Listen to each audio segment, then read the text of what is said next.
So good morning everyone. Welcome to our first day of discussion under midterm. Alright, so now we will discuss the globalization theory that is under chapter 2. So there are two globalization theories. The first one is homogeneity. So what do we mean by homogeneity? So it refers to the increasing sameness in the world as cultural inputs, economic factors, and political orientations of societies expand to create common practices, same economies, and similar forms of government. So when we say homogeneity, it is the word from itself alike. Okay? Homogeneity means it is alike, or the same kind, and then alike.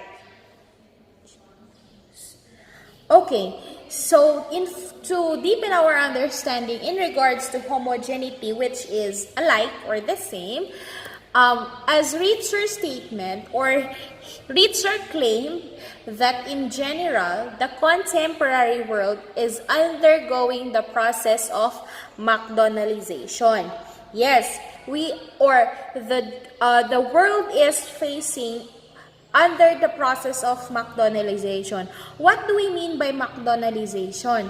So, hindi po ito fast food chain na McDo ha, pero ito yung term na ginamit for process by which Western societies are dominated by the principles of fast food restaurant. Kasi, during that time, when Ritzer claimed that the contemporary world is undergoing the process of McDonaldization, in Western society, nauusbong yung time na yun, yung mga fast food restaurants. Kaya, na-came up ang idea na McDonaldization o ang term na McDonaldization, it is because of McDonald's. But we are not talking about here all about McDonald's. Sabi ko nga kanina, term lang si McDonaldization. Because McDonaldization, it represents the fast food industry or fast food restaurant. Bakit kaya? Bakit kaya si McDonaldization is under the homogeneity and the theories of globalization?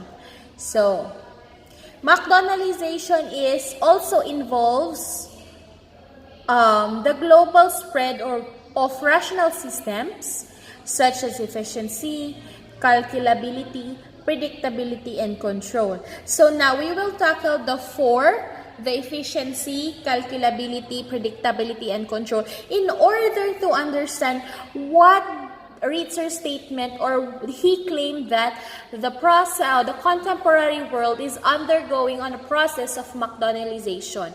So now, we will first tackle the efficiency. Okay. The optimal method for accomplishing a task.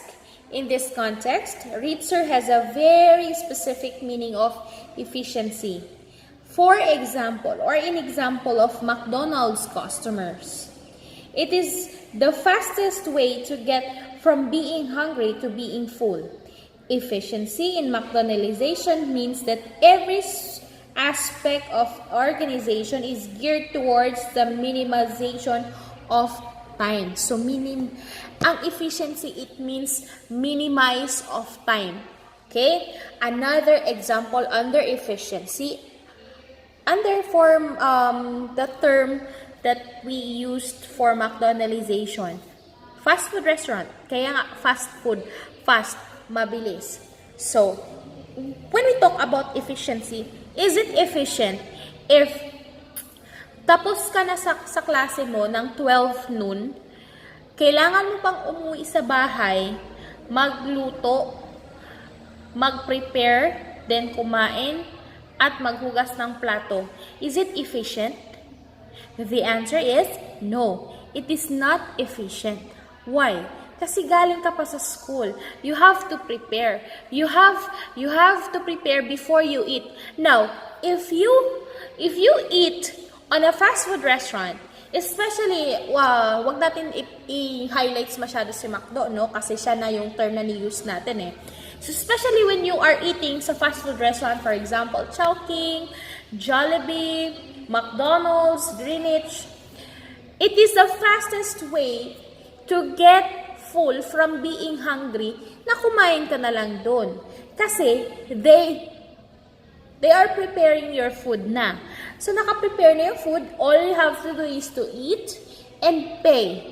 So, hindi mo na problemahin yung magluluto ka pa, hindi mo na problemahin na kailangan mo pang mag-arrange or mag-assemble ng mga utensils in front of you para makakain ka, or hindi ka na kailangan magsayang kasi nga, prepare na yung food sa fast food restaurant. Alright? Nagigets po, guys? So, next is, we have here the calculability. So, objective should be quantifiable rather than subjective. McDonaldization developed the notion that quantity equals quality, and that the large amount of product delivered to the customer in a short amount of time is the same as high quality product. So, this is another example or good example under calculability. What you pay is what you get. Okay? Kung ang binayaran mo is 50 pesos for Burger McDo, then you get Burger McDo. Or ang binayaran mo sa 50 pesos is chow fan, then you get or eat chow fan.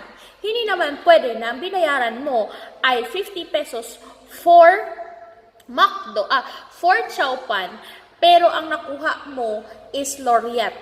Hindi pwede yun. Another example for calculability. Okay. Kumain ka ng tropa mo or ng syota mo sa Robinsons na Jollibee. In order ninyo is burger. So, maliit ang burger ng Jollibee. Of course, it is standardized. Naka-standard. Then, you go to another Jollibee sa SM. Then, umorder ulit kayo ng burger. It's the same quality because it is already calculate the product, the standard of every fast food industry. Kahit saang branch ka magpunta, or kahit saang branch ka o place ka magpunta, the same quality, the same amount. So, let's talk about what is predictability. Alright. Predictability under McDonaldization is all about the standardized and uniform services. So, predictability means that no matter where a person goes, they will receive the same service and receive the same product every time when interacting with the organization under the fast food industries. So, it means na pag pumunta kayo sa isang branch na isang gusto nyo or favorite fast food restaurant niyo is kung ano yung mga services nila, kung ano paano sila tumanggap ng warm welcome sa isang customer, paano sila kumilos, paano yung mga products nila, yung mga foods, soft drinks, yung mga ginagamit nila is under standardized and uniform ang mga services nila. So, huwag kayong magtaka na sa isang restaurant or fast food restaurant na kung, for example, Jollibee Rizal and Jollibee Junction 1, pare-pareho lahat. So, kagaya niyan, good morning, ma'am and sir, dine in for takeout. Oh, good morning, ma'am and sir, may I have your order please? Or may I take your order please? Dine in or takeout. So, naka-uniform ang services nila. Not only their services, but also in their attitudes towards the customers na ipinapakita nila. Okay? Pero nakadepende pa rin yun sa approach ng each employees. Kaya minsan, na compare natin ang services from one branch to another. But take note, it is still the same services, same products, and same factors. Now, let's move on under control. So, sa predictability, again guys, ang predictability, it is standardized and uniform service. Under control naman, it is standardized and uniform employees. So, this one is the placement of human by non-human technologies. It is all about the things under sa isang fast food industry. May nakikita ka bang ang McDo is different na gamit sa another branch ng McDo? Malamang hindi. For example, doon uniform nila. So, ang uniform ng McDo ay para kay McDo. Ang uniform ng Jollibee ay para kay Jollibee. Ang uniform kay Wendy's 20s is for Wendy's 20s. Ang uniform naman ni Greenwich is para kay Greenwich. Pero, kahit saan ka pa magpunta na branch, iisa lang ang uniform nila ng kanya-kanya o ng bawat fast food chain or ng fast food restaurant. So, as you can see, predictability is standardized in services, while the control is standardized in uniform employees.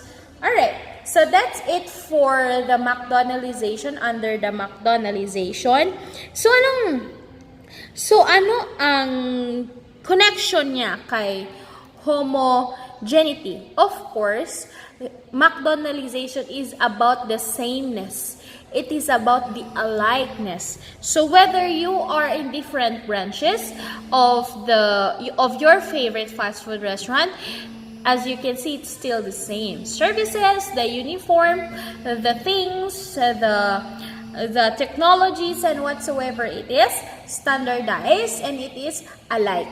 That is why homogeneity under niya ang McDonaldization. Alright, with these 4 principles of the fast food industry, a strategy which is rational within a narrow scope can lead to outcomes that are harmful and irrational. As this process is spread to the other parts of the society, modern society's new social and cultural characteristics are created. For example, as McDonald's enter a countries and consumer patterns are unified, it is cultural hybridization occur. But before we discuss the cultural hybridization, we are now shifting to the second theories of globalization, which is the heterogeneity. What do we mean by heterogeneity? It means it pertains to the creation of various cultural practices, new economies, and political groups because of the interaction of elements from different societies in the world. Heterogeneity is a genetic term derived from the ancient Greek signifying other, okay, or different. Again, when we talk about heterogeneity, it is other or different. When we talk about homogeneity, it is alike or the same. So, meaning it is a type or race or the class. In globalization debate, the term heterogeneity is generally used to describe a quality of cultural diversity. What do we mean cultural diversity? Different cultural differentialism or different cultures. Alright, so mostly as antidote of cultural convergence thesis, which propose an increasing homogenization of culture through globalization. So, papasok dito si heterogeneity under glocalization, coined by Roland Robertson in 1992. So, heterogeneity in culture is associated with cultural hybrid. Kasi nga, every cultural is iba-iba. Okay. When we talk about glocalization, it is a combination of the words globalization and localization. So the term is used to describe a product or service that is developed and distributed globally, but it is also adjusted to accommodate the user or consumer in a local market. So here are the example under glocalization and under the heterogeneity. So glocalization, perfect example here is the Kit Kat. We all know that Kit Kat is a world or global product which you can see on the store under Philippines, USA, Dubai, Saudi Arabia, or whatsoever countries. Makikita yan. Okay? Globalization. Then, plus, we will tackle the matcha. So you can see matcha is from Japan. When we talk about matcha, it is from Japan, local of Japan. So can you picture out now the glocalization? Global is the Kit Kat and the local is Japan. So they created the Kit Kat matcha.